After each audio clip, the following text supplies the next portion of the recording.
Hey everyone, Tony D with another hot take. This one is going to be about my old boss again, Bill Maher. He had a interesting monologue, which is going around Twitter, where he blasts Trump as the worst responder. That was sort of the title of the monologue. You know, I always thought Maher was one of the last sane liberals and kind of, would temper his takes on things by saying pretty much everyone's bad. But I think as things get more polarized, it seems like he's being pushed further and further in the camp of get rid of Trump at all cost, which is weird in some respects because you have, all these celebrities on his show, and he's a celebrity, and they're all millionaires, and they've got great homes, and I'm sure they're stacked to the gills with food, and, if they need anything, they'll just pay somebody to go get it. But they're still kind of living in this world where they're watching the regular news. Now, when I was writing for Politically Incorrect, the producers told us to use jokes or to write jokes from the short little snippets of news from USA Today. And that, wasn't horrible advice, but there were problems with it. The first problem was they had kind of a lot of guys writing jokes and sending them in. So writing from the same news sources, you tended to get the same jokes, right? So one of the jokes I sold was the writer of the Hokey Pokey died, and it was terrible. And at the funeral, they put his left foot in, and his left foot came out, and then his left foot went in. And that, is a pretty obvious joke. I mean, it's pretty much the only joke you can make about the writer of the Hokey Pokey. And that was one of the news snippets in USA Today, I believe. And, they probably paid 10 times for that joke because they've gotten all from the same news sources. Now, I would try to get other news sources in there, but since they specifically gave me this instruction, I also had to use USA Today. USA Today was great if there were interesting news stories in those tidbits, but on some days there was almost nothing, and you'd read them and go, wow, there's no joke here.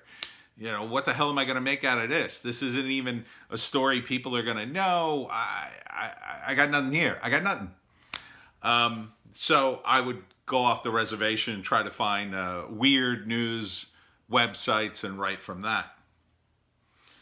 But because we were all using the same news sources, kind of got all the same jokes, and they ended up paying for them. And the thing was, the other shows are all watching the same news sources as Maher's guys are, and Maher. And they kind of all come to the same conclusion. Orange man bad. Orange man bad responder. Orange man do bad thing. Republicans are so bad. One of the things that struck me in his monologue, he said, Republicans are really good at getting elected. Are they? But not good at doing anything. They just want to dismantle the government. As a libertarian, I would say they fail in dismantling the government. We're talking about Donald J. Trump, the guy who's spent more money than any president in history at this point. He's run up the debt like nobody's business. He's actually doing something that's incredibly socialist with this stimulus package. And the other thing that struck me about the monologue, there was zero criticism for the Democrats who openly mocked Trump, called him a racist for stopping the flights from China, and openly told people to go out. I mean, Bill de Blasio told people, who was a presidential candidate, keep in mind, he's not just the mayor of New York. He was a presidential candidate. So he was in the national spotlight. So he told people to go out. He told people it wasn't going to be that bad. His health minister, or whatever her title is, she did that as late as February. Blasio was saying stuff, I believe, as late as March. Nancy Pelosi, Trump's main rival in the Democratic Party, went out to Chinatown and told everybody to go out and support Chinatown. Because, I mean, what is that? If that's not a virtue signal, what is? What is? We were talking about a virus coming from China. She goes to Chinatown in crowds of people, which she's never done before that I've seen. I've never seen her do anything like that. So could it be more of an obvious publicity stunt? And where is the coverage? Where are the jokes about that? Where are the jokes about Nancy Pelosi suddenly having a craving for egg foo young? Where are the jokes about that? I'm not seeing them. You know, and I don't fault just Bill. I mean, lots of the late night hosts are just like him. But I thought Bill was a little more wary and a little more skeptical. I feel like he's just turned into the guy who's just going to complain no matter who's in charge. And, you know, and there's plenty of things to complain about in Trump. And yeah, you can argue, you could argue that Trump was late on the response, but who was earlier? South Korea? That's a weird comparison, as I stated in my previous rant. South Korea is near China. South Korea was a despotic regime until 1987. So when you tell people you better line up or we're going to start penalizing you, or, you know, you've got a society that's a little more culturally homogenous and not the center of the world. The United States is the center of the world. Everybody wants to come here. So cutting off travel, closing the borders, it's almost impossible. The borders still aren't closed. They haven't been able to close the border to Mexico any better than they did before this started. Maybe slightly better. Maybe slightly. You certainly can't close the border to Canada. It's hundreds of miles of wilderness. Who's going to close that border? You can walk right across.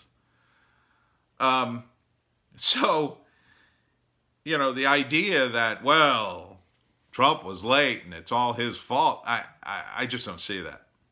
I do not see that. If anything, what we should be talking about are some of the things that Trump warned about. That too much manufacturing goes on in China, and we should bring some of those things here. It's no doubt that we manufacture way too much of our important medical supplies in China. It's no doubt that we need to start making some of that stuff here, regardless of the cost. And if the only thing holding us back is some of the regulations that makes it too expensive for people to buy this stuff, well, then we have to come to a more relaxed regulation. Now, as a libertarian, I would like to see almost all those regulations gone, just gone, wiped out. But that's not dismantling the government, as Bill Maher would say. And yes, there are going to be excesses. There always are, with people, with millionaires in power. For instance, the excess of being able to shoot a major television show in the backyard of your home without missing a beat. And have guests who are other millionaires sitting in their millionaire mansions and, you know, pontificating about the world. The final thing that was in his monologue was a tribute to the heroes working in hospitals and stocking the shelves. I mean, geez, man. What are you, running for office? That's the exact kind of virtue signaling that George W. Bush, who you complained about in your monologue, did during his whole presidency about the troops. It's the exact kind of thing people are doing now. Oh, we got to acknowledge the heroes. Yeah, the heroes that you effed over. The heroes who voted for Trump, who you make fun of. The heroes who are going to put Trump back into office again because they're not listening to you anymore. Because you're living in that bubble. Because you're the one who is in the minority. the elites who are watching the same news over and over again, Orange Man bad. Orange Man not bad. Orange Man just mad. And, I wouldn't envy Trump's position. He certainly made plenty of mistakes, but my God, can you imagine Joe Biden in that position right now? Stammering over his words, trying to give a speech, trying to assuage the country. This is all going to be all right. My God, what are you thinking? What are you thinking? This doddering old coot, you want to be president? Now, Maher didn't say vote for Democrats. He said get rid of Republicans.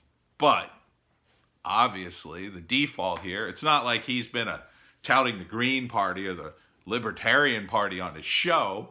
So by default, and in that world, in that very sort of black and white world of the mainstream media, there is only one other choice, and that's the Democrats. Republicans evil, Democrats good. Things have changed. Well, I shouldn't even say that. The perception is changing. And Republicans are not all bad. It's just all there is to it. And Democrats are not all good. And the Democrats are going to lose, I believe, majorly in the upcoming election. And guys like Maher are going to be left on his show sputtering, how could you vote against your own interests? Because they vote for their interests. They're voting for a guy who is at least trying to do something for them and tells them things and tries to talk directly to them. What have your side done? Well, you've tried to cut off communication between the president and the people by not covering his press conferences because it's hurting the political chances of your guy. That is inexcusable. It's inexcusable. That the president's press conferences are vital. They're vital. Even if he's full of shit, they're vital. Because people need to see that he's doing something to feel good about their captivity. You cutting them off just so you can filter everything and say, well, no, that's not what he really means. Oh, Jared Kushner said, well, those are our supplies. What does he own all the masks? Ha ha ha ha ha. No, it's not what he meant. I think we all know that. Now we have actually Trump having to make that semantic distinction in press conferences. He's calling out reporters now by degrees, saying, no, that's not what he meant. Our supplies is the federal government supplies. They're for everyone. But the federal government is going to dole them out. Oh, suddenly, everybody on the left side of politics wants states' rights. Gee, I wonder when you got on board with that. It didn't seem like you were that way the 8 years Obama was in office. And by the way, Bill, you go back all the way to Bush to criticize another president in a crisis. Where is the criticism for Obama? Where was the criticism for Obama the 8 years he was in office? Yeah, you had a little. You had some, but not like this. Look, Barack Obama made huge mistakes. And most people in the media gave him a big pass. And they can't wait. They can't wait to do specials and interviews with him and tout him as this historical figure who did wonderful things. And that's simply not true. There were a lot of major scandals in the Obama administration. And, comedy shows like yours and The Late Show and Jimmy Kimmel, you just didn't talk about them because they weren't in the news and because your guys just don't do that kind of digging. I don't blame you. We're comedy writers. We don't dig. We're not journalists. But you should know it. I mean, if you're going to take a side. I mean, if you're taking the side of comedy, you're missing out. Let me tell you. The comedy is not with Trump. The comedy is Nancy Pelosi going to Chinatown looking like it was the first time she was out in a crowd of people in like 30 years. That was comedy laden. Bill de Blasio going to the gym when he should have been hunkering down and telling people to hunker down. Oh, that's ripe for comedy. Trump coming out and telling people to stay calm because he's not sure if this disease is going to be all that bad. What the F else do you want him to say? He's the president. You want him to come out and say, we're all going to die. Joe Biden, my God, ripe for comedy. If you want to pick on a guy who apparently is in the early stages of Parkinson's. But no, you're not going there because it hurts your side, because you're on the political bandwagon, apparently. I mean, certainly Stephen Colbert is. I just did a whole rant on him. And sad. The guy's a talented guy. He's very funny. He skewered Bill O'Reilly and the right. He should be doing the same thing to the left, but he can't bring himself to do it because he's in the left. And it's a shame because you guys are really missing out. You're missing out on the comedy, and that's all over the internet. And that's why people are slowly getting rid of their addiction to television. That's why your side isn't credible anymore. CNN can't even get 1 million viewers. They can't get 1 million viewers in a country of 350 million people. That's incredible. That's sad. Now, granted, Fox News, which is the top of the heap, only gets about 3.5 million at their peak, but that's at least 1% of the country is watching it. Jesus, half the watchers of CNN are sitting in airports and got no choice. They can't change the channel. Look, most people, I believe, are just apolitical. You forcing this on them, demanding that they get rid of the Republicans, it's really going to blow up in your face. It really is going to blow up in your face. In fact, you supporting the Democrats so blindly, I guess you'd say, it's just going to add to the people who go, F you, man, and vote Republican, just to spite you and your elitist. Seth MacFarlane, who was a guest on your show when you did that monologue, and I think he's a really funny guy, but my God, the 2-part episode he did with Trump was horrendous from a comedy standpoint.